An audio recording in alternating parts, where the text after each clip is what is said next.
நீங்கள் ரொம்ப பசியாக இருக்கும்போது உங்கள் முன்னாடி ஒரு பிளேட் ஃபுல்லாக பிரியாணியும் ஒரு பவுலில் ஐஸ்கிரீமும் வச்சுட்டு ரெண்டில் ஏதாவது ஒன்று தான் சாப்பிடணும், இன்றைக்கி ஃபுல்லாக இது ரெண்டில் ஏதாவது ஒன்று தான் உனக்கு அப்படின்னு சொன்னால் நீங்கள் எதை செலக்ட் பண்ணுவீங்க? பிரியாணி செலக்ட் பண்ணால் சாப்பாடு சாப்பிட்டுட்டு நாள் ஃபுல்லாக பசி இல்லாமல் கொஞ்சம் பசியை கண்ட்ரோல் பண்ணலாம். ஆனால் ஐஸ்கிரீம் சாப்பிட்டா அப்போதைக்கு நம்மளுக்கு அது நம்மளுக்கு பிடிச்ச இதை சாப்பிட்டோமேன்னு ஒரு சந்தோஷம் இருக்குமே தவிர சீக்கிரமாக நம்மளுக்கு அடுத்தடுத்து பசிக்க ஆரம்பிக்கும். ஸோ இப்படி இருக்கும்போது நீங்கள் எதை செலக்ட் பண்ணுவீங்க? இதே மாதிரிதாங்க நம்மளோட வாழ்க்கையிலையும் ஒரு பக்கம் ஏசப்பா, ஒரு பக்கம் உலக பிரகாரமான காரியங்கள். வேதத்தில் பாருங்க, மத்தேயு 6:24 போட்டிருக்கு, 2 எஜமான்களுக்கு ஊழியம் செய்ய ஒருவனாலும் கூடாது. ஒருவனை பகைத்து ஒருவனை சிநேகிப்பான், அல்லது ஒருவனை பற்றி கொண்டு மற்றவனை அசட்டை பண்ணுவான். தேவனுக்கும் உலக பொருட்களுக்கும் ஊழியம் செய்ய உங்களால் கூடாதுன்னு வேதத்தில் போட்டிருக்கு.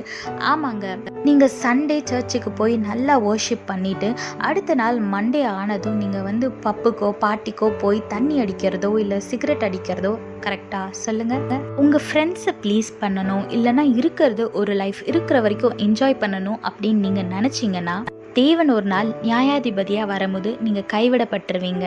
இல்லை இப்போ கொஞ்சம் கஷ்டமாக இருந்தாலும் பரவாயில்ல, எனக்கு நித்திய ஜீவன் தான் முக்கியம்னு நீங்கள் நினச்சிங்கன்னா ஏசப்பாவை பற்றி கொள்ளுங்க.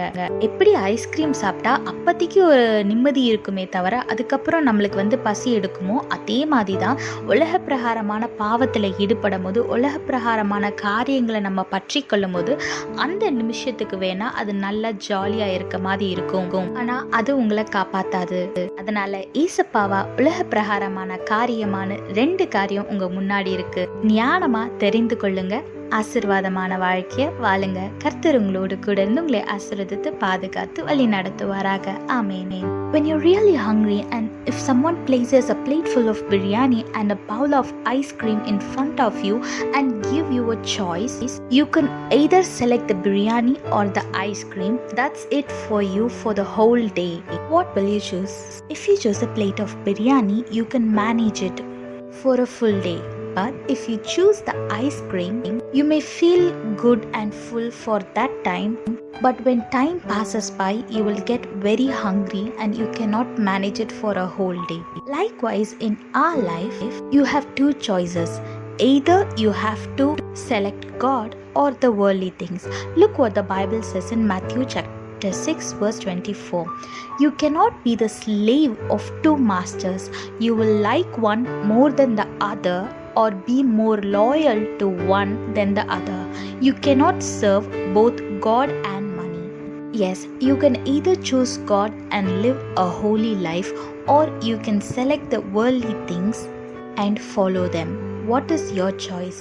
If you choose God, you can live an everlasting life. But if you choose the worldly things, you may be happy and satisfied right now, but you will lose your soul.